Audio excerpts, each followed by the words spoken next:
Dion Kools boleh dikatakan antara pemain kacukan paling berbaloi yang pernah menyarung jersey Malaysia setakat ini.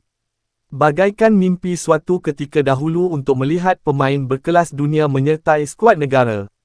Seorang pemain yang pernah beraksi di pentas UEFA Champions League akhirnya memilih untuk menyarung jersey Harimau Malaya.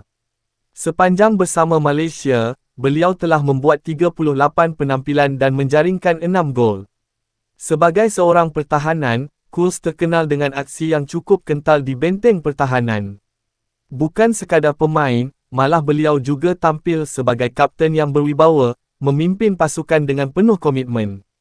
Pendek kata, beliau benar-benar seorang pemain yang cool, sama seperti namanya.